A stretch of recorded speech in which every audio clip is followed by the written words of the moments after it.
Man accidentally uncovered a secret facility that reveals our biggest fear.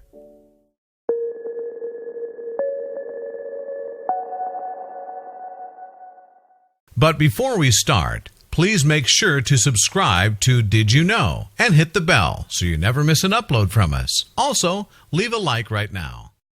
Whether it's a dollar bill or a lost winter glove, finding something on the cold cement of a parking lot garage floor isn't likely to change your day all that much. Still, every now and then, a seemingly worthless item can turn into something so much more. Just ask Garrett Graff. A historian and political author, Graff didn't think much of the item one of his work colleagues found on the floor of a parking garage. But upon closer inspection, he saw something on the object that piqued his journalistic curiosity. What followed was a life-changing, multi-year hunt into some of America's most deeply buried secrets. Political writer Garrett Graff has covered a lot of hot-button issues in his lifetime, from the War on Terror to the 2008 U.S. presidential election. But perhaps his most eye-opening research started when his friend handed him something peculiar. It was a government ID for someone from the intelligence community, Graff said, and he gave it to me since I write about that subject. And he's like, I figured you can get this back to the guy. The friend, he noted, had found the ID on a parking garage floor.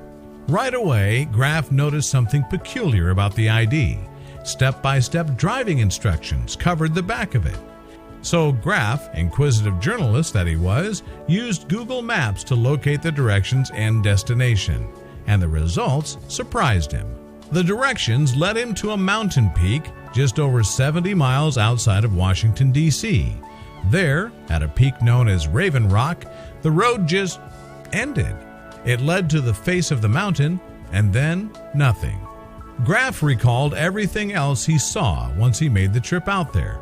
You can see very clearly these big concrete bunker doors, he said. This little guard shack, chain-link fence, and then this set of concrete bunker doors beyond. What had he just found? It was a facility that I had never heard of, and that wasn't on any map, Graff elaborated. His inner historian and journalist totally was freaking out. He started researching what he'd found as soon as he could. He didn't know it when he first stumbled upon the structure, but the directions had led him to Raven Rock Mountain Complex, also known as Site R. To put it more bluntly, he'd found a nuclear fallout shelter. Graff's research turned up plenty of information on the United States government's nuclear war contingency plan. Some of it comforting, some of it horrifying, and all of it fascinating. For example, the Truman administration sanctioned construction on the bunker in 1951 once the Cold War with the Soviet Union started warming up. They used a construction team who'd carved out New York City subway tunnels to do the job. So how'd they keep it a secret? Laborer Gene Bowman, who was paid $1.35 per hour in 1951 to bore through the granite of Raven Rock, put it this way. They just said they were building a tunnel. Wasn't nobody interested in what they were doing. Once dug, however, it didn't look like a simple tunnel. In his interview with NPR, Graff described the Raven Rock complex as a freestanding city built inside of this mountain. Intended to be a backup Pentagon, Site R boasted two 34-ton blast doors capable of thwarting nuclear bomb blows. Beyond the blast doors and inside the heart of the rock, 100,000 feet of office provided all the room military officials would need to operate. Infirmaries, cafeterias, and utility areas allowed for up to 1,400 of America's VIPs to live somewhat comfortably. With a catch. With the president, his or her cabinet officials, and military personnel inhabiting the bunker, there was no room for spouses. This led to a famous exchange between then Supreme Court Justice Earl Warren and another official. Handed an ID badge for access to Raven Rock, Justice Warren realized there wasn't one for his wife. When told she wouldn't be allowed in, the justice handed back the ID and said, "You'll have room for one more important official."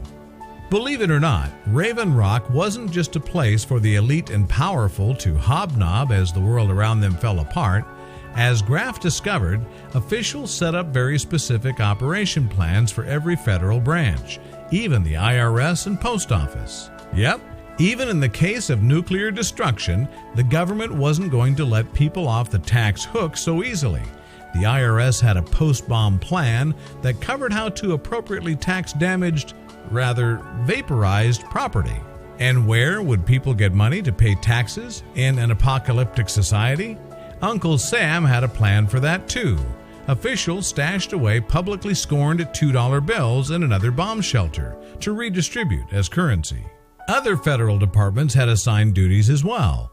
The Parks Department would set up refugee camps, the Department of Agriculture would divvy up rations, and the Post Office was charged with finding out who died in the blast. At the time of the Cold War, a nuclear attack felt so imminent that Raven Rock had been fully manned and operated 24 hours a day up until 1992.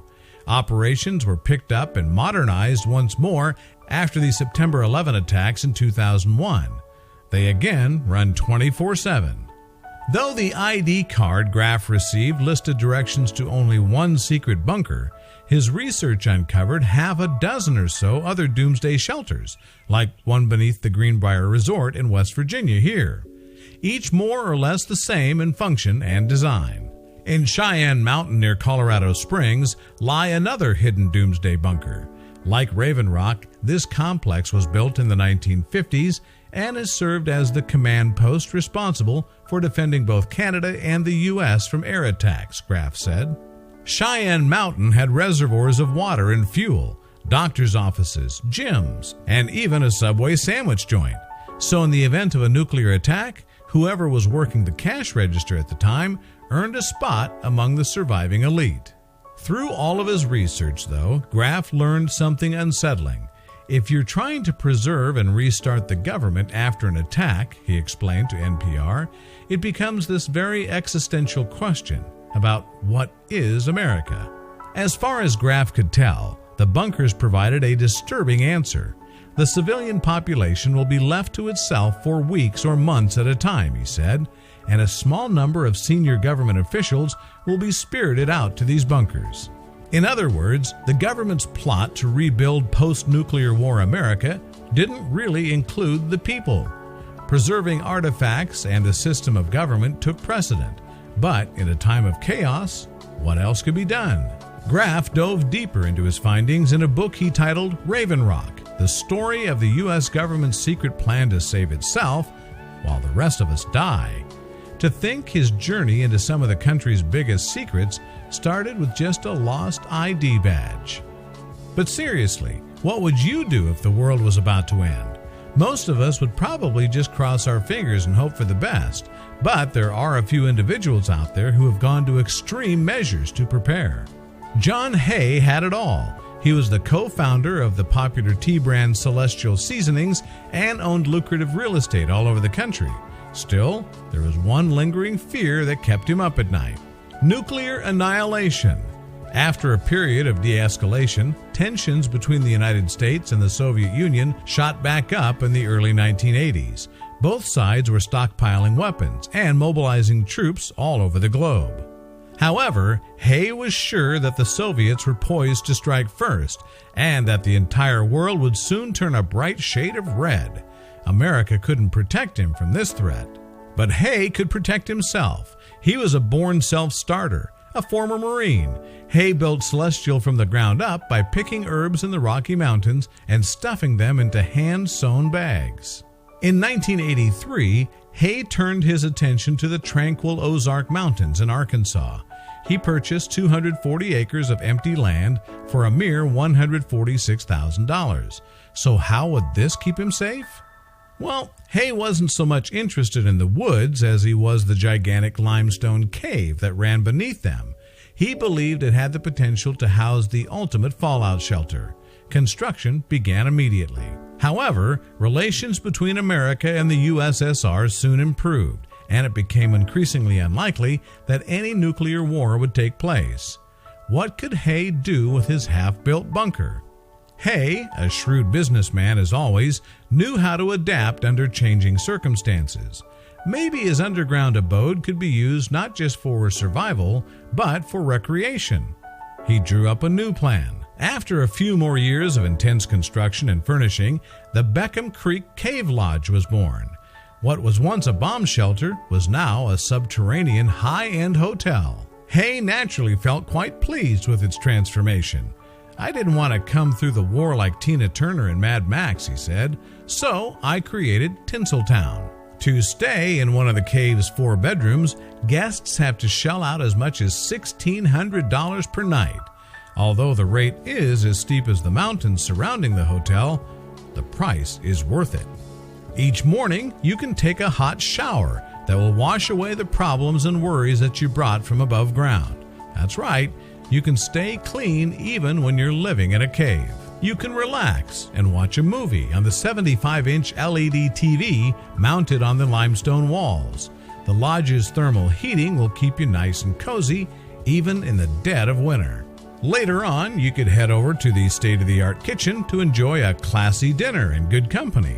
Unlike most bomb shelters, the Beckham Creek Cave Lodge has way more than just canned goods. Of course, guests aren't confined to the indoors. You can hike around the Ozarks and, if you're lucky, catch a glimpse of the region's majestic wildlife. There's plenty of nature still present inside the hotel, too. The lodge preserved some of the original cave features, like the stalactites hanging from the ceiling, as well as this waterfall. And the Beckham's guests never have to be afraid. Should the danger of a nuclear attack ever resurface, the hotel can seal all the openings in the cave with concrete blocks. Like any eccentric millionaire worth his salt, Hay also installed a helipad. That could really come in handy for all those instances when the average Joe travels by helicopter. If you dream of making this luxurious cave your own, you're in luck. The property recently went on sale for the sum of $2.75 million. One lucky person can make the Beckham Creek Cave Lodge their own private retreat. Just imagine sitting by the fire on the front deck with nobody around for miles and miles. You could sip a mug of herbal tea and be grateful that John Hay's paranoia created such a special place.